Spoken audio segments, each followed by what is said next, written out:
sa impormasyon na ipinarating sa atin. Ano? Baka alam nyo na rin to, pero para malinaw, sino ba yung star witness ng prosecution na kanilang iniharap sa impeachment court? It's a total waste of time.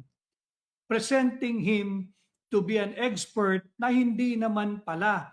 Tapos, hindi binanggit dito na meron pala siyang kinaharap na kaso at meron pang hiling na ilagay siya for preventive suspension.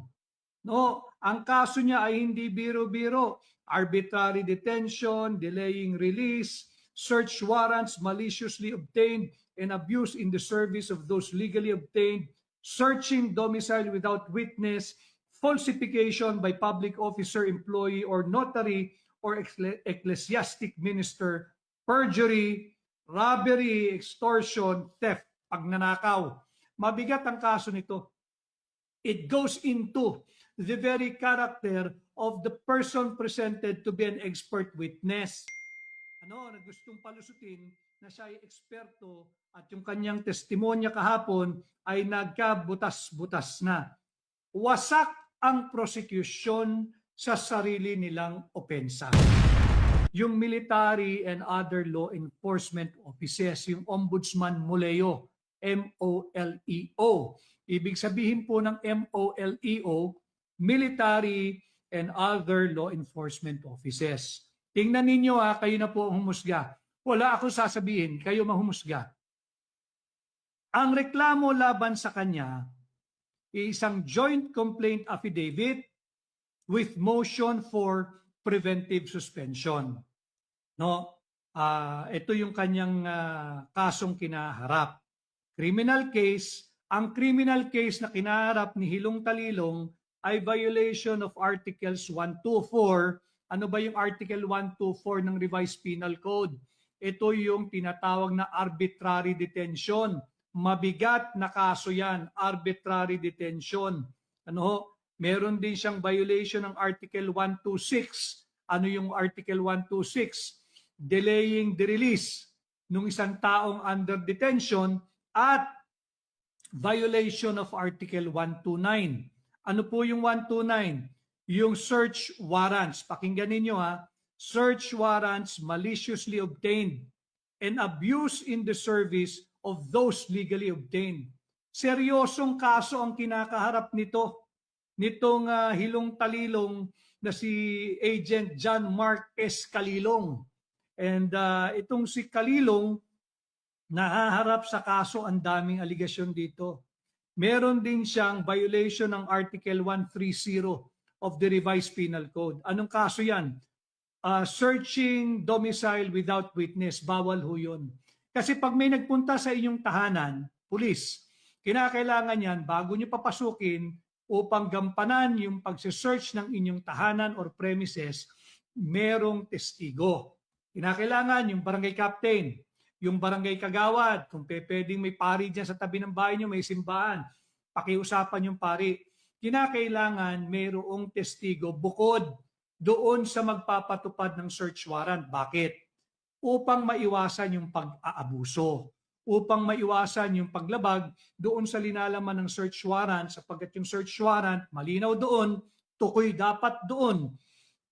Ano lang bahagi ng inyong pamamahay ang dapat nilang halugugin? Ano lang ang kanilang hahanapin o hinahanap? Hindi pwedeng open search warrant yan. Malinaw dapat sa search warrant, tukoy dapat yung lugar sa inyong opisina, sa inyong warehouse, sa inyong pamamahay, kung saan man kayo, kung ano lang ang kanilang hahalugugin at ano ba ang kanilang hahanapin. Kaya importante na may testigo dyan. So itong si Agent John Mark S. Calilong, yung nagpanggap na expert, ay nahaharap sa patong-patong na kaso, pati Article 171, falsification by public officer, employee, or notary, or ecclesiastic minister. Violation of Article 183, perjury. Ito mabigat. Violation of Article 294, paragraph 5, robbery, extortion. and Article 308, theft, pagnanakaw. Ito po'y lahat nasa ilalim ng ating revised penal code at Section 4 of Republic Act number 7438. Para lang alam ninyo yung pagkatao nitong nagpapanggap, nagkaroon ng 2 linggo na seminar o 2 linggong pag-aaral, ni baka nga hindi 8 hours a day yung 2 linggong yun eh. Pinapalusot na siya ay isang eksperto. Nandito yung kanyang kaso. Final ito February 27, 2026. May file ito February 27, 2026 at 3 p.m.